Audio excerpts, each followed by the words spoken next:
Hey everybody, welcome back. Yes, one more episode. Aren't you so proud of me? Like really? Like Ali hasn't disappeared for a year again. No, I've really pushed myself. And I'm not gonna lie, it's been the art and practice of self-discipline. It's been tough maintaining myself. And I gotta thank my co-founder Latifah. She's given me her office to record. The studio is literally always set up. I have access to it 7 days a week. So zero excuses other than my self-laziness. So I'm doing good. I have an amazing guest with me today. We're going to have some interesting conversation. I'm going to let her introduce herself. Well, thank you. My name is Rehana. I am a clinical psychologist and organizational psychologist. I've been working with individuals, couples, organizations for over 10 years, facing a variety of different things. So, the regular mental health concerns, but also challenges in the workplace, challenges within relationships and things like that. Well, welcome to the podcast. Thank you so much. It's good having you here. I think, and I keep saying this every time, I really should start recording our pre-podcast sessions. They're always great conversation. But I think one of the things I want to kind of kickstart our conversation with today is with stigma. A big part of our conversation today kind of got to that conclusion that so much of the problems that we're dealing with are stigma related. How's your experience been?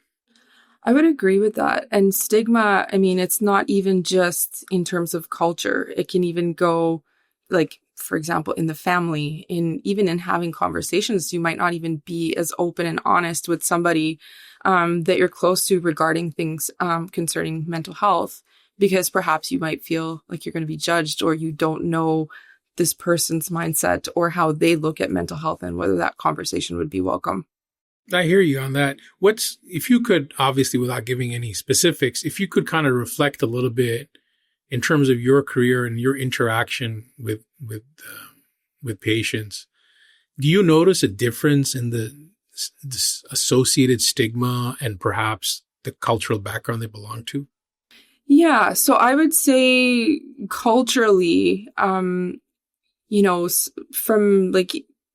I would say more, was it appropriate to say Asian cultures? Yeah, that's fine. Background. I see them come in a lot less or at a later age in their life. So that has been very common. And I guess more recently, I think that some of the younger generations, they're more aware of mental health and mental health struggles. So it's shifting a bit, but that difference is definitely still there on who is booking the appointments, and who is seeking out help. So I do see that in terms of clients. The cultural difference in great many things is always there. This is going to be funny. I was having a discussion last week with a close group of friends. Some family members were also sitting there, and I'm 46, right? So, and I've got 2 adult kids now. And I don't know how the conversation got to, how often did you get beat up by your parents or smacked around? And I was just kind of sitting in shock and awe of all the stories they were telling me. And then I was like, and then one of them was like, Ali, you're very quiet. I'm like, I don't have a story, man. I never got beat up. Then they looked at me in shock and I was like, what? You never got hit with a belt? I'm like, a belt? Are you mad? No. Or a slap? I'm like, no. Mom or dad? I'm like, no. Me, my sister, no. There was no physical assault shit happened in our house. But for all of them, it was normal. And then another interesting part of that discussion was how they believed that it was acceptable with their kids. And I was like, hell no. This is not acceptable. And if you think it's acceptable, you need to have a, sidebar with me, because this is not acceptable. No, but we're okay. I'm like, no, you're not. You survived trauma. You ain't okay. Well, we need to have a discussion, but very cultural. And I remember when I came home from this little meetup that we had, we were having dinner. My daughter's in college now. She's 20. And I was telling her, I was like, man, I had the weirdest conversation. And she's like, I've had that conversation with my friends. I'm like, and? She goes, they're from, a whole bunch of parts of the world. And they're like, yeah, we've gotten smacked around by our parents. I'm like your generation? We're not talking my generation, like your generation. I'm telling my daughter. And she goes, yeah, Baba. And when I told them my parents have never hit me, they just looked at me in shock. And I was like, wow. So, I don't know, this trauma cycle, generational trauma transfer, whatever it's called, it kind of sucks. Yeah. It kind of sucks big time. But even with, and this is kind of what icked me a little, that even with all of the awareness, all of this internet and AI and all of this stuff that we have, why are these young people of the mindset that, when we have families and grow up, it'll be okay to like hit our kid. So a lot of that cultural, generational trauma that gets transferred, it needs active approach. I think, and I've mentioned this in many of my previous episodes, I think I was lucky with my mom. My mom was the changing, the person who changed the generational thing. She was just a wall. We didn't get anything from anything in the family or the extended family. We were never told, what will someone think? We were never told any of that stuff. We could have very comfortable conversations about mental health and wellness or sex ed or whatever it was bothering us. Never had any issue. But for me to see it in today's generation, this is a little worrisome to me because I can still understand my parents or my grandparents where they didn't know any better. But now this is kind of like significant. And it still reflects. I teach at university. I'm constantly surrounded by people between 18 and 22. And I have definitely seen a shift, but that shift is still very small. That shift in stigma is still very small. We had a bit of a boost with awareness, during COVID, but post-COVID, at least from what I'm seeing, it seems to have fizzled out for the most part. Mm-hmm. What do you think we can talk to families and tell them about how to overcome, or tell young people how to overcome this type of stuff and not kind of get stuck in that cycle? Yeah, that's a great question. And just to speak and add to what you were saying is that even with while we're trying to overcome, generational trauma or our past, there's also the other extreme types of parents that are just so focused on I'm just not repeating that stuff that happened to me. So I'm going to be completely positive parenting, and they don't, they have trouble with boundaries and, disciplining in a positive and appropriate way. So I've seen both. Obviously that generational trauma continuing, with some people and them just doing whatever their parents did to them, regardless of all the information that we have. Now that we talk about generational trauma so openly, that and how it can be, how we can stop that cycle from happening, right? And then there's that other extreme. But what I would say to people is to really get curious, because we can actually heal through our own parenting. We can heal our own wounds through our parenting. And in the same way, we get to offer our children a different start to life and a different understanding of mental health and things like that by what we do today. Oh, that's wonderful. Well, two things on that. First, you're 100% right. I constantly see, when I say young people, I'm talking about college kids because that's my interaction, right? I constantly see these young people coming in, and you can tell that these are they've been collecting participation certificates for 20th place, and they have no internal sense of achievement. I think they've been over and umbrella parented and whatnot. There's definitely that group. There's definitely that group. Dear parents, you're doing them a disservice. When they step into the real world, you're not going to be there. And this is something my mom told me a long time ago. She goes, my job is to protect you when you're small and then to educate you while you're growing up so that when you're an adult, you're ready to take care of yourself and the responsibility of others. And funnily enough, talking about parenting and healing yourself, I think that's beautiful, but it requires active attention. When I started teaching way back when, I want to say 2002, first time teaching, I did my first class. I came back, I was sitting in my office, kind of scratching my head. I'm like, did I do it right? Am I doing it right? And then, 2 doors down, great professor of mine, Dr. Ralph. I walked into his office. I'm like, Dr. Ralph, you got a minute? He goes, Ali, please sit down. Tell me. I'm like, I've got a question. I'm teaching, but I don't know if I'm doing it right. And, I've got a classroom full of people and these young minds. I don't want to mess it up. It's a big, for me, it's a big responsibility. It's not a paycheck. It's a big responsibility.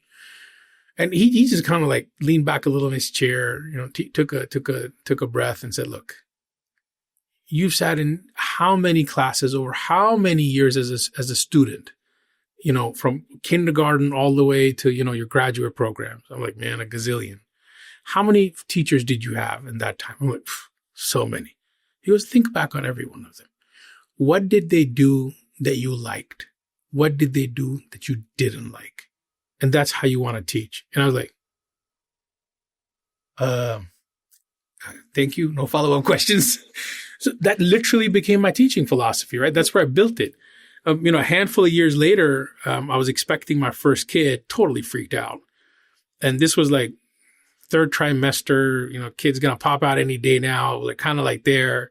I remember very clearly sitting with my mom, and my mom is just super excited because she's going to be a grandma. You could not tell her anything that would take away that joy of being a grandma from her. And I'm like, Mom, I need to have a serious conversation. She goes, why? Is the baby okay? I'm like, Mom, my baby's okay. I'm talking about me. I'm not okay. What's wrong with you? Like one of those, like, I don't have time to deal with you. I've got a grandbaby on the way. Look, that's where her mind was at. And I'm like, look, there wasn't like a parenting course. Like, how do I do this? And she goes, well, you've had 2 parents, your mom and your dad. You've seen your friends. You've seen how their parents have been.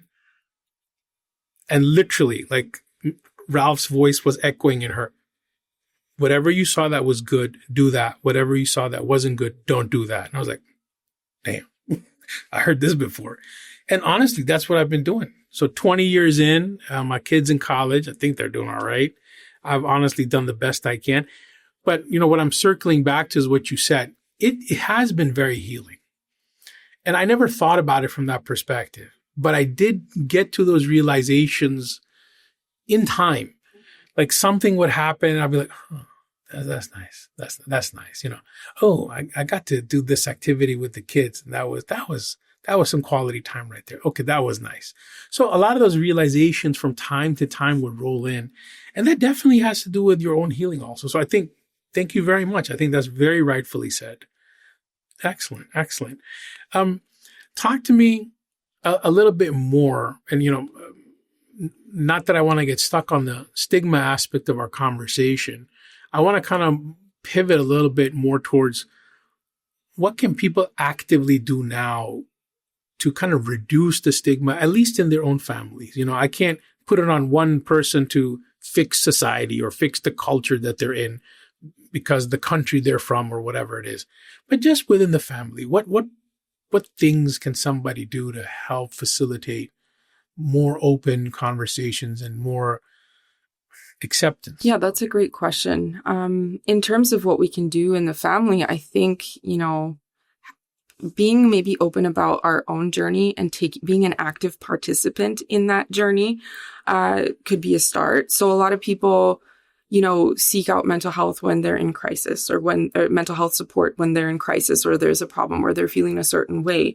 But I could challenge that in that, if we, for example, right now, everybody's talking about fitness and hitting your protein and your steps and all of that because, you want to take care of your body. I think we have to look at our mind in the same kind of way. So to give that time to yourself to be able to sit with somebody and talk maybe on a regular basis, maybe once a month or something like that, it can be quite grounding. And then being open about that, your journey, what you've noticed within your family or people around you. Similarly, if you have children, they learn by modeling, right? So if we can show them that we're not scared of these conversations or it's not a thing to be scared about, it's actually something that I'm doing for myself, we can kind of change that conversation for them so that they can start to look at it in that way as well. I think that's really good. A lot of this gets tricky because, again, different cultures, different countries, right? But I've found, I was telling you a little earlier, the peer support groups that we had done, well over 100, I've had conversations with people from so many parts of the world. And what was very, very funny, honestly, was that everyone thought it was only their culture. Everyone thought it was only their family. And I think the two things that just, like in my head, these are like the worst data points, was that the amount of loneliness every single person was feeling and not knowing that, there's a gazillion other people dealing with what you're dealing with. It was sad. It was heartbreaking. I remember we had, and this sticks out of my head. I remember we had a meetup at a cafe. I think 20 some people showed up that particular one, 15, 20. And we're just kind of going around, like just introducing ourselves. And I didn't tell anybody to introduce themselves beyond a name. I'm like, hey guys, let's just introduce yourselves. Just tell us your name. That's it. But somebody said, my name is this, and I've been struggling with this. And I'm like, okay, 'cause, part of our peer support group format is you share what you want. You don't share what you do if you don't want. If you just want to sit and listen, nobody will point at you. Nobody will push you. And for some reason, everybody picked on that. And then they started introducing themselves with what's going on. About halfway around the table, one kid gets up and high fives the other kid. Oh, you're ADHD too? I'm ADHD too. And high five. And I'm just sitting there like, wow. Like, wow, you found each other. Wow. Right. But because nobody talks and nobody tells what's going on with them, that isolation, I think, multiplies the problem. Right. What do you think about, how people can, get maybe perhaps support from outside the family also? Yeah. So outside of the family, I mean, working with a therapist, obviously, since that's what I do. I think people are scared of that too, because I think that there's a lot of perception that when you go for therapy, the person that's sitting with you is going to be analyzing you. They're going to be judging you, that, you're not in a safe space, or what are they going to think of me if I say that? So that is a big misconception as well, because therapy, it's really supposed to be a supportive place. It's supposed to be a space for you, not really the therapist. They're more there as a guide. Yeah. A good therapist is there as a guide. So it gives you a space to explore feelings, thoughts, behaviors, your life experiences. And it can be really quite helpful to sit with somebody you don't know, to talk about those things, because they're not going to go and tell another friend or somebody else. And it's very contained. So I think having a professional to talk to, like you talked about, having support groups, if that's where you feel more comfortable, even as simple as just as somebody starting on their journey, listening to podcasts, picking up some books. There's lots of people talking about stuff online if you feel safer. But just, I think just engaging, starting to engage and doing so mindfully in a way that, making it a part of your life, not just, something's wrong, so I need this now, but having some curiosity. I like what you said. And, engaging mindfully, I think, is very important. And then again, I think this is a lot to do with being a bit more proactive and kind of pushing past that initial resistance. But, like you said, it's important to find that safe space. And if that safe space is with someone who you don't know, because you're not worried about judgment or you're not worried about them telling somebody, that removes a lot of those barriers. So I think that definitely helps. So, from my previous podcast, you guys know I'm ICF certified. I've been coaching for 10-ish years, ADHD specific coaching for 6-7 years. And this is exactly what we talk about, that, that our conversation is private. It's confidential. This is a safe space for you. Share what you're comfortable with. And I have always found that it takes one or two, of coaching sessions, and then all of a sudden the floodgates open up. And even, in the coaching aspect, we have very clear boundaries defined. And there's many, many instances where I will tell my client, look, what you're talking about, that's not me. I need you to go work with a therapist. I'm happy to recommend a therapist. I know lots of them. So we have that recognition in how we want to work. And jumping back to the other thing that you talked about is, working on it just like you would work on your health, or, tracking your macros, and, it used to be like fitness this and fitness that. And now everyone's got like a Fitbit, Whoop, something. I lost track. There's a Ring, there's a band, there's I don't know what, all of that type of stuff. So your brain's the same, your brain I don't remember, somebody can correct me if I'm wrong, but, when we talk about oxygen in your blood, your brain uses the largest percentage of any organ in your body. So it's the biggest muscle you got. So if that's how much oxygen it uses, imagine how important it is. And your body and your mind are connected. You can't work on one and not the other.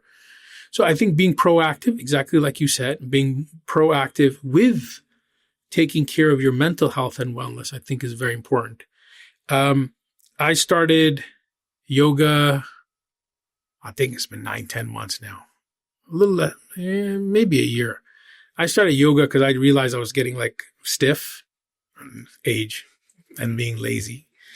And my friend said, "Oh, you need to do yoga." And I said, "Have you seen this body? It's not compatible with yoga."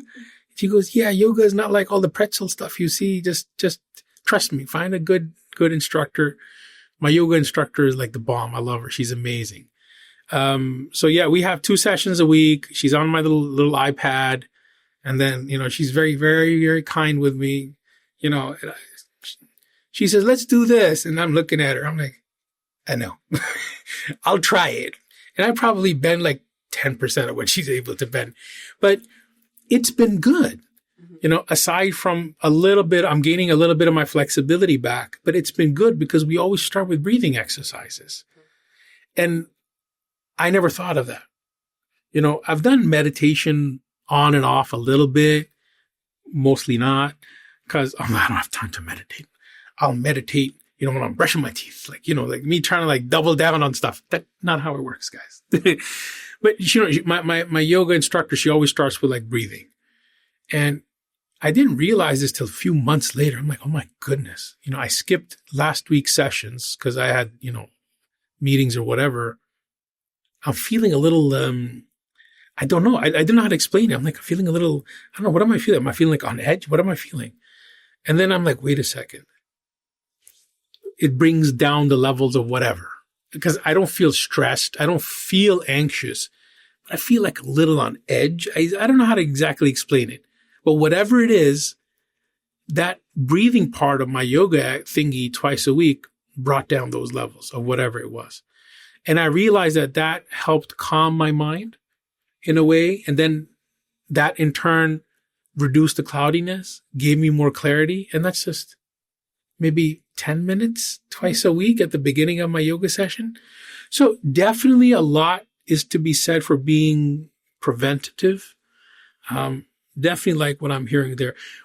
In your experience, are you seeing an increase in that when people are coming earlier than they normally would? Not as much as I would hope to see, to be honest. It's usually, I think I see a lot of people that, maybe get curious. Because now people are talking about trauma, which is really important because we all go through life with different struggles, but 2 people in the same situation may not have felt or experienced that situation in the same way. Mm-hmm. So a lot of people, come in curious about trauma because that's what's being talked about a lot, or people in active crisis. So I see a lot of that.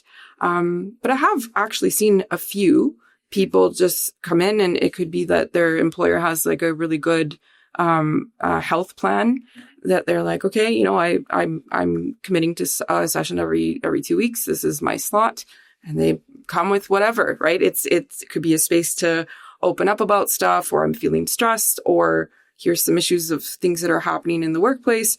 So they kind of get that support, but it would be good to see people be a little bit more proactive and think about it, because mental health, I think, is so much more than a crisis that has just happened. Mm-hmm. Because again, like I said, we can get curious about our lives and different situations and how that felt to us and why did it feel that way, right? Or we can get curious about that generational trauma that we talked about earlier. This is what happened in my house. I'm curious about that, about how, for example, maybe that's like sitting in my body, how that affects how I think or how I am in relationships with other people. How does it affect how I react, how I parent, right? So that goes, it's also about self-discovery, not so much about, I feel really anxious or I'm really depressed. I can't get anything done. Or I think I have PTSD. Can you help me? I think there's like that curiosity side of it that's really important. And that sits more in line with that more of that preventative health. It's let me get curious about me, about why I feel the way that I do and why the world is the way that it is for me in my experience around me. I like that. And it makes a lot of sense. I've always kind of grown up with a mindset, and again, props to my mom, of, explore life. There's never a why do you want to do this and why you want to do this. Why not? Why not? Even my kids find it surprising. Like, well, their Baba's going off to do some other random thing now. So you notice I've got a little hydroponic tower in the office right now. We're experimenting. Embarrassed to admit it. I think I've killed off 80% of them. I'm learning. It's a learning process, guys. Be nice. I'm learning. And honestly, it was an experimentation that's still ongoing, but the reasoning is commercial. I'm looking at commercial viability of setting up a massive hydroponic setup because, I do a lot of consulting and advisory and whatever. And this is one of my clients that I'm working with on this. But because of this and starting to look at plants and starting to look at stuff, I've got a tiny, maybe like 2 square meter little gravel spot outside the front of my house and like a gazillion different pots. I don't know what my gardener does. Like they're like 18 different pots. Nothing matches. I don't know what's growing in them. Half of them is just dirt. Anyhow. So 2 weeks ago, I was like, maybe I need to like fix this garden. And then again, why not? How hard could it be? I got YouTube. I got AI. I can learn it. So I've started doing that. And the kids make fun of me. Baba's becoming a farmer, guys. He's becoming a farmer. Anyone who visits the house, what the hell is going on? Why do you have like 10 sacks of soil and I don't know this and this stuff everywhere? They're like, it's Baba's new thing is becoming a farmer. And I'm like, yeah. But what I'm getting at is what I found interesting was I used to help my mom as a kid in her garden. And never thought about going back to gardening since I was like, I don't know, middle school. But I've been doing it now for like 2 weeks. Oh my goodness. It is so calming. Like I'll be sitting there and I'm like, guys, I got to go out. They're like, Papa, it's hot. I'm like, yeah, it's the sun has a little hit the shade. It's a little bit in the corner. So our tiny patch, has a little bit of shade. They're like, yeah, but still like 40 degrees out. I'm like, yeah, my plants must be feeling hot right now. They're just looking at me like, what? I'm like, I'll be back. Yesterday I was at IKEA. I bought myself a nice little, watering pot because, that's how I roll now, guys. I'm Mr. Ali, the farmer. But just that process of me going out and, watering the plants that I put in or repotting them and by the way, I haven't successfully done anything miraculous. I just buy them and pot them. I'm still trying not to kill them. So level 1, don't kill them. That's my objective. Level 2, maybe I grow something. I'll let you know. I'll be so proud. It'll be like one of those Instagram thingies. After spending $5,000, I get to eat my, $2 cucumber for free or something. We're getting there. But the point I'm trying to make, it was so interesting that process slowed me down. And that intentional slowing down allowed for my brain to just get more calm. Yeah, gardening is, and we call it very grounding. And so is the breathing that you talked about. So, I mean, this is going to be embarrassing. I teach for a living, right? I've heard this and read this like a gazillion times. Gardening is good. Gardening calms you down. Gardening slows you. Gardening grounds. I heard all of it. And I was like, oh, good. I even told people. I never tried it myself. So now I'm going through this wow experience. So, first thing I do when I came to the office, I didn't check the podcast gear. I didn't check if things was charged. I went, oh, where's my plants? Do they have water? Let me top up the water. Oh, you're looking okay. Oh, wait, why is this leaf looking wonky? Took out my phone, took a picture, send it to ChatGPT. I'm like, this plant leaf is looking wonky. What am I doing wrong? It replied, it's okay. Calm down. It's okay. I'm like, thank you. So that's kind of where I am. But it's like I said, I'm always the why not? Let's try stuff. Let's pivot a little bit to you now. Are there any particular areas of therapy that you work in? If somebody's got to look you up. Yeah, I work with trauma, complex trauma, developmental trauma. I'm trained in EMDR, so I've been I would say probably done over 7,000 hours of EMDR sessions. So I've done a lot of work with trauma, anxiety, depression. I do couples work. Another kind of client that I do see a lot of is people that have been in emotionally abusive or narcissistic dynamics. So trying to kind of find yourself back after that type of relationship. So yeah, and I'm at Connect Psychology. I should have said that earlier. Oh, fantastic. Now I'll have you do a name drop in a second. No, that's good. I like what I'm hearing. I have noticed this, and this is just in my extended group of friends. I've noticed, I don't know what it's called. I don't think it's a trauma cycle. I think they just go from bad relationship to bad relationship. And in my head, I'm like, did you not see what was messed up in that first one? And now you're like on the same fifth one. It's like repeat, just the face is different. They don't seem to be able to get out of it. Yeah. Is this part of how stuff is? Like, it can be. And that's why, we talked about having that curiosity, because quite often we will repeat patterns, right?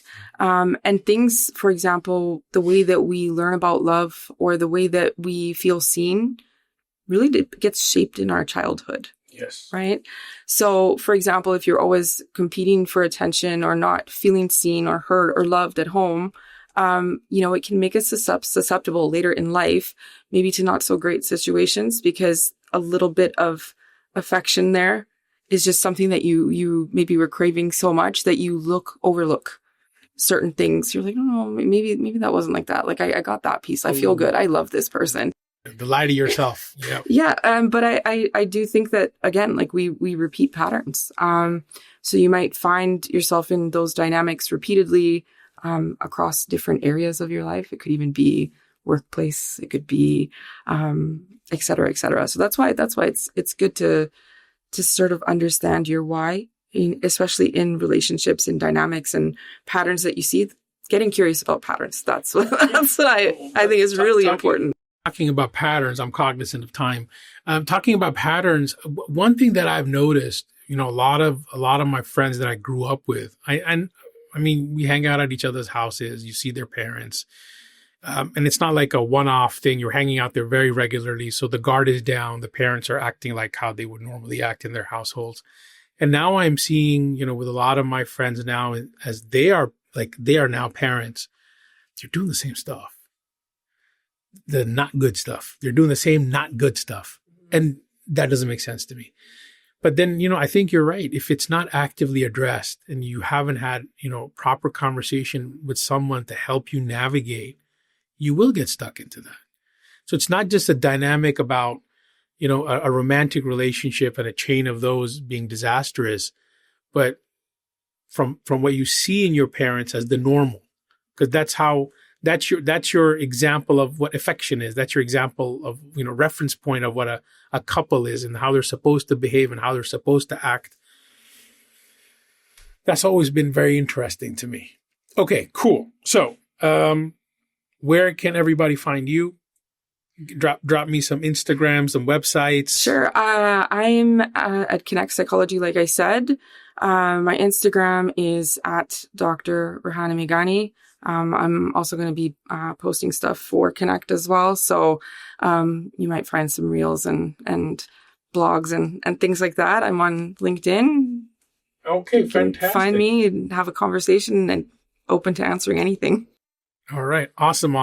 So, my podcast has my mom's a good listener. And, you know, my kids probably not, because I've talked so much crap about them and they haven't told me. That's how I know they're not listening to my podcast. But my mom is definitely a listener. She's the first one who gives me a heart every time I post something on my Insta. 'Cause thank you, Mom.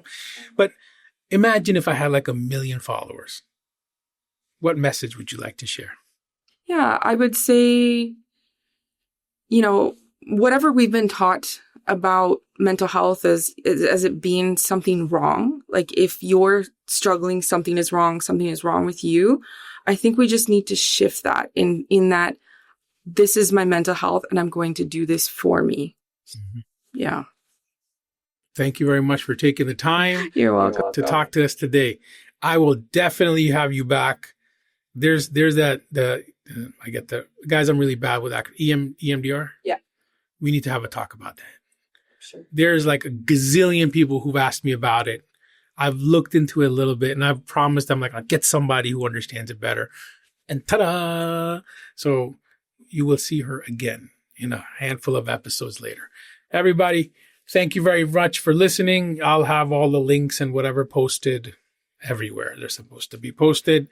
And what's that? Like, follow, that stuff. All right. Take care. Thank you for having me. Bye-bye. Thank you. Thank you.